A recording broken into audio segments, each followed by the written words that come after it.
mesmo, esse aqui é o Jornal de Casa, o jornal cujo apresentador nunca tomou um tapa na cara por causa de piada, hein? E antes da gente começar, você, por obséquio, não se esqueça de se inscrever no nosso canal, deixa seu joinha, comentário, principalmente pode linkar o nosso jornalzinho para quem ainda não conhece, porque é muita gente que ainda não conhece, espalha, porque é assim que a gente aumenta o tamanho do nosso Camejoverso. E você ainda pode se tornar um apoiador do nosso canal através do nosso Apoia-se. Sim, senhor, o nosso financiamento vem da nossa audiência, porque infelizmente o Jornal de Casa não cumpre os requisitos de qualidade das grandes empresas para patrocinar, né, que é entrevistar racista e terraplanista. Felizmente a gente não faz isso. Então dependemos de você, o link está aqui embaixo. Sua contribuição é muito importante para nós, é assim que você entra no nosso Apoia-se, você ganha acesso ao nosso grupo exclusivo do Telegram, a única comunidade do Telegram que o Alexandre de Moraes ainda não derrubou. Então a gente está ali blindado no Senhor. E essa semana tem a Santa Tour! Yeah! Sim, senhor! Hoje mesmo começa a minha tour nova pelo sul do país. Hoje tem show no Hard Rock Café em Curitiba. Não sei que hora você está vendo isso. Provavelmente eu já estou indo em Curitiba. Depois eu vou para Joinville, Floripa, Blumenau, meu amigo. Turnê por Santa Catarina. Pulsão de morte! Pulsão de morte! Mentira, mentira. Vamos lá, Santa! Me ajuda! Vai ser muito legal, provavelmente vai ser o primeiro evento para pessoas de esquerda em Santa Catarina, nessa cidade do interior, desde 1500. Eu estou muito ansioso porque os shows sempre são muito legais em Santa Catarina. Apesar de eu brincar, é sempre maravilhoso, né? A parcela que vai pro show, só a parcela que vê as piadas que eu faço e concorda. E então, pra gente fazer as pazes aqui, hoje eu não vou fazer nenhuma notícia que envolva algum episódio de racismo em Santa Catarina, certo? Vou fazer um de São Paulo. Porque uma padaria aqui de São Paulo recebeu uma recomendação do Sindicato de Panificadores de São Paulo para refletir sobre os nomes de alguns doces brasileiros cujo nome tem origem racista. Nega maluca, teta de nega, etc. Eu já amo que o nome do Sindicato dos Panificadores de São Paulo é o Sampapão. Assim como o Sindicato dos Trabalhadores Manuais de São Paulo deve ser o Sampunheta. O Sampapão recomendou que a padaria tomasse cuidado com os nomes desses doces, né? E aí o dono da padaria, não sei se ele ficou confuso, ele ficou puto, ou se ele só é meio racista mesmo e mudou o nome do doce Nega Maluca para Bolo Afrodescendente. Aí ele meio perdeu o controle da situação mesmo. E aí ele tentou ser menos racista, de algum jeito ele conseguiu ficar mais racista. Esse aí, mano, é o verdadeiro cake boss. Ah, viu o Bud Valastro fazer bolo de tudo, meu irmão. Mas bolo de problema foi a primeira vez. Salta um bolo de problema aí, meu irmão. Capricha na cobertura do cancelamento. Só imaginando o cara totalmente confuso olhando pro cardápio da padaria. Troca caipirinha. Caipirinha não é mais. Agora bota pequena trabalhadora rural. O Sampapão precisa ser mais claro nos comandos aqui, galera. Né? Porque, tá vendo? Pelo menos dessa vez foi em São Paulo, tá? Pra provar como eu tô certo, né, o Correio Brasiliense colocou até o endereço da padaria. Olha aí onde é que é a rua. Avenida Santa Catarina. Porra, Santa! Porra! Caralho, até quando não é em Santa Catarina, é em Santa Catarina, velho. Que merda. Já em Querência, Mato Grosso, a Câmara de Vereadores da cidade estava discutindo uma proposta para aumentar o número de vereadores da cidade. O presidente da Câmara era a favor de aumentar o número de vagas para vereadores. O opositor do PDT era contra. Era um tema delicado, eu sei, mas a discussão foi tranquila, graças a Deus. Uma câmera de monitoramento registrou um vereador sacando uma arma e apontando para um colega de parlamento durante uma sessão na Câmara Municipal de Querência, no Mato Grosso, nesta segunda. No vídeo, os vereadores discutem e, após alguns instantes, o professor Neriberto Martins se levanta e dá um soco no outro vereador. Quando ele tenta voltar, escorrega e, em seguida, já se levanta sacando a arma e apontando em direção ao homem. A Câmara Municipal da cidade disse que a sessão foi suspensa após a confusão e que não houve feridos. Que isso, bicho? O cara puxou a arma pro outro vereador no meio da sessão, viado. Não, a gente vai abrir mais uma vaga de vereador, sim. De um jeito ou de outro. Mas vamos abrir, sim. Normalmente o mandato de vereador é 4 anos, mas em Querência, Mato Grosso, às vezes ele é de 6 a 12 anos em regime fechado. Só o suplente do vereador gritando no fundo: "Ah, eu não deixava, hein?" Olha, a mãe dele o quê? Ih, caralho! Falar da mãe não pode, hein? Ali eles não fazem debate, eles fazem duelo, meu amigo. Os caras do Centro-Oeste estão muito estressados, bicho. Não tem nem 2 meses que um vereador de Goiânia, que é sargento da PM também, pediu para apanhar de cinto, ao vivo, na câmera. Na Câmara. Tô maluco. Eu sei que já tem um tempo isso daí, mas vai por mim, cara. Vale a pena ver, tá? Esse grande momento da política nacional. Eu dei mole, não passei aqui, mas ainda bem que a vida dá essa oportunidade pra gente. O senhor merece um coro de cinto, secretário! O senhor merece um coro! Porque o senhor enganou o cidadão goianiense e nós, vereadores também dessa Casa de Lei. E eu quero encontrar um voluntário aqui, porque eu tenho uma doutrina na Polícia Militar, que quando a gente comete algum erro, nós temos que pagar por ele. E eu quero oferecer esse cinto para qualquer um de vocês que tiver coragem de me dar umas 3 chibatadas. Eu quero levar essa chibatada, porque o erro que eu cometi de maneira culposa, eu mereço um coro para me tomar vergonha na cara e olhar direito no que eu vou votar. Tem algum voluntário para me dar a cintada? Vou guardar minha arma aqui, vereador. Vou guardar e é para dar a cintada mesmo. E dá com força, dá com força. Dá com força, vereador. Dá com força. Põe força, vereador. Põe força. Constrangimento do outro vereador dando cintada no cara. E a coisa escalou muito rápido, porque rapidinho virou uma versão gay dos 50 Tons de Cinza. Dá com força, vereador! Dá com força! Põe força, vereador! Põe força! Pelo amor de Deus, gente! Ih, Goiás, viu? A galera do Centro-Oeste precisa dar uma relaxada, bicho. Imagina se o outro atrás se empolga, tá batendo lá, se empolga, já puxa até o cabelo aqui. E o outro, não. Não, é uma metáfora. Isso é uma metáfora, cara. Não foi mal, desculpa. E quem tomou uma bela de uma palmada do longo braço da lei essa semana foi Deltan Dallagnol, procurador que trabalhou com Sérgio Moro, né, contra a corrupção e o devido processo legal. Ele foi condenado a indenizar o Lula em R$75 mil por danos morais por conta daquela denúncia super robusta, né, feita num PowerPoint. Apresentados esses dados gerais, nós passaremos a apresentar o conjunto de evidências e de contexto que nos fazem concluir, para além de qualquer dúvida razoável, que Lula foi o comandante do esquema criminoso descoberto pela Lava Jato. Passamos então a montar uma espécie aqui de quebra-cabeças, um grande quebra-cabeça, com pelo menos 14 conjuntos de evidências que se juntam e apontam para Lula como peça central da Lava Jato. Essas provas demonstram que Lula era o grande general que comandou a realização e a continuidade da prática dos crimes, com poderes para determinar o funcionamento e, se quisesse, para determinar a sua interrupção. Lembraram agora, né? Essa denúncia aqui foi igual a convocação da Seleção Brasileira de 2014, bicho. Passou ao vivo na Globo e a gente não tinha a menor ideia do tamanho da desgraça que ia acontecer por causa dela. Meu irmão, o cara deve ter feito até patrocinado no Instagram para divulgar essa denúncia. Veja, aqui, denúncia contra Lula. E claramente o Deltan ficou muito puto da vida de ter sido condenado desse jeito. Pessoal, estou indignado com o sistema de justiça, os meus advogados estão estarrecidos. A quarta turma do STJ me mandou indenizar Lula em R$75 mil por conta da apresentação do PowerPoint. E os ministros disseram que o ex-procurador, usou expressões desabonadoras da honra e da imagem do ex-presidente. Gente, se eu estou acusando alguém de um crime porque existem provas contra ele de que ele praticou crime, é claro que dizer isso, que ele praticou um crime, é desabonador. Mas esse é o meu dever diante das provas do caso. E depois de ter perdido em 2 instâncias, o Lula reverteu o julgamento desse caso PowerPoint no STJ. E brasileiros, entendam, isso é o que acontece quando você dá a cara a tapa e luta contra a corrupção e a injustiça no Brasil. Essa é a reação do sistema, nua e crua. O Lula está saindo impune, e nós pagamos o preço da corrupção. Quem ainda nesse país vai ter coragem de fazer o seu trabalho, de investigar, de punir criminosos poderosos, de informar isso à sociedade, depois dessa decisão do STJ de me condenar por eu ter apresentado o conteúdo da acusação à sociedade, uma acusação, aliás, pela qual ele foi condenado em 3 instâncias, e depois a condenação só foi anulada por uma filigrana, por uma questão processual pelo STF. Quem que vai querer sofrer esse tipo de represália, trabalhar contra a corrupção?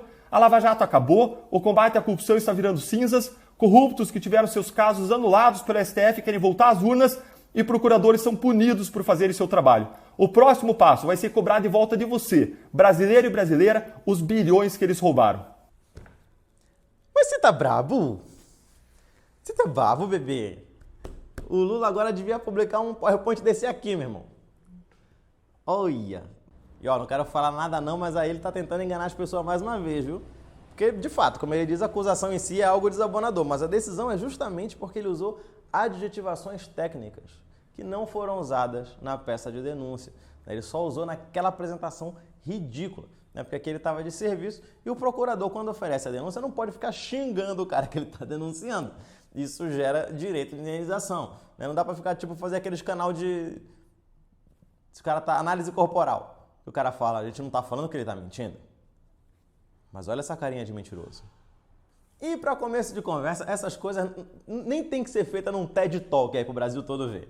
Quem é do direito sabe que não é assim que funciona, né? E o Deltan tava muito puto, meu irmão. E pelo jeito daqui a pouco vai ter PowerPoint também contra a Mona Lisa Perrone da CNN. Essa é a triste realidade que a gente vive e essa é a triste realidade que a gente precisa mudar. Eu estou vendo que o tom, a rapidez da fala, o senhor está revoltado com a decisão? Pessoas que trabalharam contra a corrupção no nosso país. Quando o senhor fala, então, entregar para o cara é o ex-presidente Lula, eleito 2 vezes, que aparece em primeiro lugar em todas as pesquisas eleitorais até o momento. Eu gostaria, procurador, por gentileza, quando eu estiver falando, espere eu terminar, né? É mais gentil assim, aí eu termino a pergunta. Desculpa, problema algum, mas a pontuação da elegância, ela é sempre muito bem-vinda. Discussão coercitiva, como levantamento de sigilo de áudios, como levantamento de sigilo de premiada, que se você olhar... Nesse momento, o senhor tem condições financeiras de pagar o que está sendo cobrado? Ou o senhor vai ter que recorrer a algum tipo de empréstimo, ajuda? Claro que ainda cabe um recurso, né? O senhor pode recorrer, o valor, inclusive, do que está apontado agora nas reportagens e na repercussão é menor do que até que, de fato, o senhor possa ter que pagar. O senhor tem condições de pagar? Carolina, a gente vai recorrer Mona Lisa. Ui! Mona Lisa, desculpa, eu estava a Carolina Beijo. Sem problema. Mona Lisa.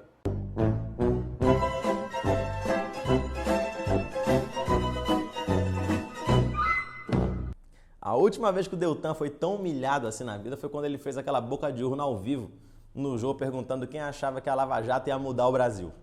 Poderia pedir para o pessoal levantar a mão quem acha que a Lava Jato vai mudar o país e quem acha que não, para ter uma ideia, Jô, como que as pessoas pensam em Quem de vocês acha que vai mudar o país ou não? Que vai mudar? A mão, por favor. Quem acha que a Lava Jato muda o país? Com seus números.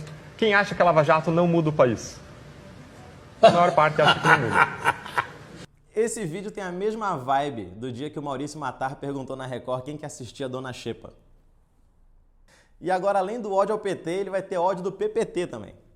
E falando na nossa democracia cada vez mais decadente, o PL, novo partido do Bolsonaro, conseguiu o que parecia impossível: transformar o Lollapalooza num festival de resistência política. Logo o festival mais coxa do Brasil, e tudo começou com ela, né, a musa que povoa os sonhos molhados do conservadorismo brasileiro, Pablo Vittar.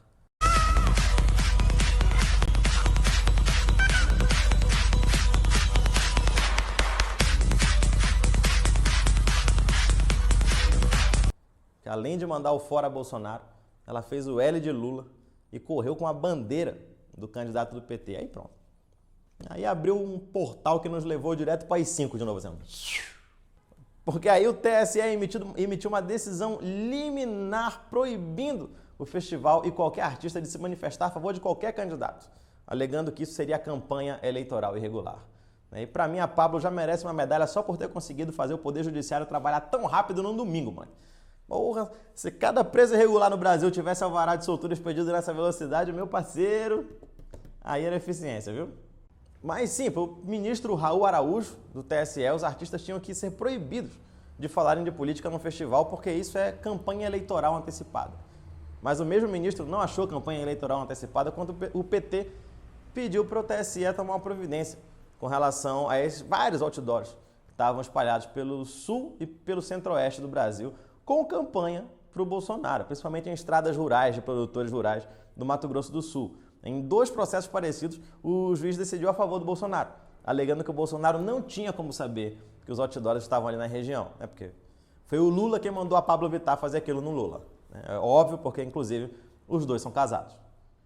Lembrando que essa fake news aqui eu não inventei, ela realmente chegou a circular nos grupos bolsonaristas, junto com essa outra aqui, que diz que a Pablo Vittar seria a vice do Lula.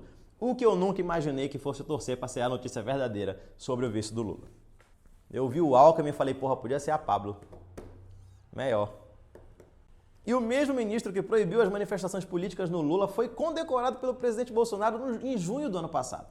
Junto com um grande elenco, né? Michele Bolsonaro, Anderson Torres, o ministro da Justiça, Milton Ribeiro, pastor Sapeca do MEC e Marcelo Queiroga, sócio torcedor da pandemia, né?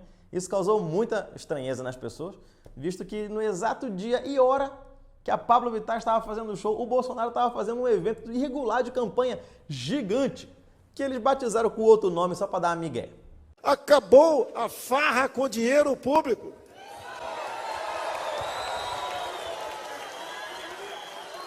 Tudo isso do lado de Valdemar da Costa Neto, presidente do PL, condenado por corrupção e lavagem de dinheiro, e Fernando Collor, que conseguiu sofrer impeachment no Brasil por corrupção e não por golpe, o que também merece meus parabéns. Parabéns. É importante lembrar que no ano passado Bolsonaro esteve em Marabá, no Pará, lá onde eu nasci, né, onde ele fez campanha abertamente irregular, inclusive com camisa Bolsonaro 2022. E não prenderam nem o designer que fez essa camisa podre de feia, meu irmão. Em fevereiro desse ano, Bolsonaro fez campanha irregular mais uma vez em 2 cidades no Nordeste, numa turnê show com o Magno Malta, obviamente, tudo pago com cartão corporativo, que porra, ninguém é otário, né? Amanhã e quarta, eu vou gastar, vou chutar aqui uns 300 mil cartão corporativo. 2 viagens ao Nordeste. Nós precisamos reconduzir esse homem ao poder. A reeleição. E depois dele, outro conservador. Depois dele, outro conservador. Sem falar nas motociatas pelo Brasil, que claramente são um evento de campanha, porra.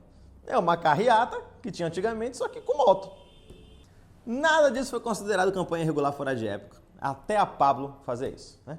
Que, pô, a livre manifestação num festival de música rebolativa? Aí é um pouco demais. Né? Que se dependesse do TSE, a atração principal do Lollapalooza seria essa aqui. Chegou a hora do você beber. O Brasil precisa de você. Bate Bolsonaro, bate 17. É Bolsonaro, chegou a hora do nasceu bebê. O Brasil precisa de você. Bate Bolsonaro, bate 17. É Bolsonaro. E aí, meu amigo, vem uma sucessão de burrice que, meus amigos, só Deus, viu? Deus é fiel demais, bicho, tá louco. Né? Porra, pra começar, que tá na lei eleitoral que falar sua posição política ou se manifestar sobre quem vai votar nem configura crime. Na tela, artigo 36A, não configuram propaganda eleitoral antecipada desde que não envolvam pedido explícito de voto, a menção à pretensa candidatura, a exaltação das qualidades pessoais dos pré-candidatos e os seguintes atos que poderão ter cobertura dos meios de comunicação social, inclusive via internet. Nosso inciso 5º, a divulgação de posicionamento pessoal sobre questões políticas, inclusive nas redes sociais. Isso não é crime, então foda-se. Mas aí tá, o ministro do TSE, condecorado pelo Bolsonaro, achou que sim, a Pablo estava fazendo campanha por Lula e falou que ninguém podia falar de nenhum candidato. Né? Mas esse tipo de decisão só começa a valer a partir do momento que a parte requerida, no caso o Lollapalooza, é citada. E aí o oficial de justiça foi lá entregar a decisão. Acontece que ele chegou lá no endereço dado pelo PL na ação e disseram que a sede da empresa não era ali. O cara falou, cara, não tem nenhuma empresa aqui não, velho.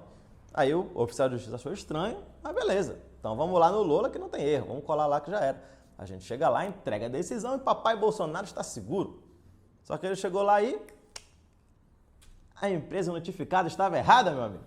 Não era a empresa que faz o Lollapalooza, os caras simplesmente colocaram um CNPJ de uma tal de Lollapalooza Brasil Serviços de Internet, que está inapta pela Receita Federal desde 2018. Ó. Fala, jumento! Caralho, é claro que não era Lollapalooza serviço na internet, meu irmão. Vocês são burros, velho. Meu irmão, nem eu, estagiário de direito, dava um mole desse, velho.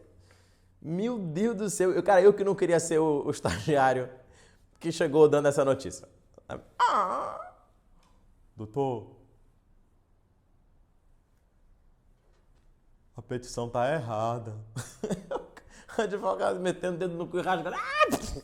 Aí, meus amigos, até refazerem ação, tudo de novo, no domingo o festival já ia ter acabado. Então, de tarde, já tava a Fresno mandando essa mensagem de carinho aqui, ó. À noite só teve o Mano Brown e o Ice Blue simplesmente tocando Mil Faces de um Homem Leal, que é uma música sobre o Carlos Marighella. Eles simplesmente mandaram um Viva Carlos Marighella no palco do Lollapalooza, que tinha acabado de ser censurado pela justiça a pedido do Bolsonaro. E nessas horas, quando eles gritavam Viva Carlos Marighella, os playboys do Lula ficaram... Quem é Carlos, gente? A geração Flow não sabe mais nem quem é o Ayrton Senna, vão saber quem é o Marighella. Mas falou. Mas valeu. Valeu a pena, tá? Leiam sobre Carlos Marighella, jovens. Se informem. Né? Porque aí depois teve o Planet Hemp, que ficou bem quietinho, viu? Graças a Deus, porque o Planet Hemp não é de causar muito, então... Ó. Filha da puta! Agora sim! É Bolsonaro! Vai tomar no cu! O cara falou que a gente não pode fazer... Um amigo do Pedrinho falou, a gente não pode fazer campanha política, mas a gente pode homenagear o Festival Lula, né? Olê, olê, olê, olá! Lula, Lula! Diz! Oh.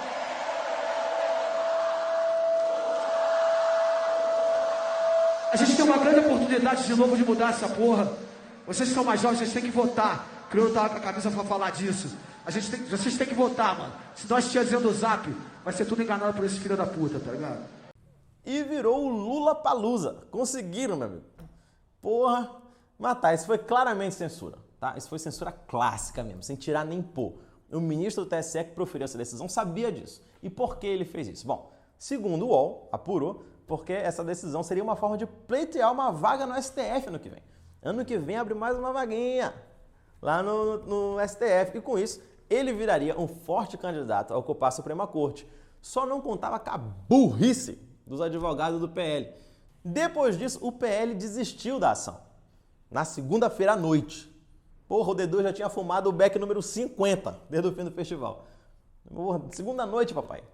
Disseram que a desistência foi pedida pelo Bolsonaro porque ia contra os princípios da liberdade de expressão irrestrita, esse grande partidário da liberdade. O advogado do Bolsonaro foi esse aqui, ó. E eu já falei semana passada, eu vou repetir. Mais uma vez, a gente já está vendo a tônica dessa campanha. Vão mover mundos e fundos para eleger o Bolsonaro de novo. Legal ou ilegalmente. E se eu fosse o Lula, eu não meteria a cara na janela sem blindagem, mas nem para dar bom dia, meu parceiro. De jeito nenhum. Mas esse foi o Jornal de Casa de hoje, galera. Muito obrigado. Não teve Will Smith hoje, hein? Deixei pro próximo. Muita coisa aconteceu. Mas muito obrigado por ter vocês aqui. Muito obrigado por terem ficado. Esse foi o nosso Jornal de Casa. Se você puder, ajuda a gente com o nosso Apoia-se. O link está aqui embaixo. No final vão aparecer os nossos apoiadores maravilhosos. Fica ligado também no canal do Em Pé na Rede, que tem vídeo 2 vezes por semana. Eu vou ficando por aqui. Partiu Curitiba e depois Santa. Valeu, até o próximo Jornal de Casa. Beijos.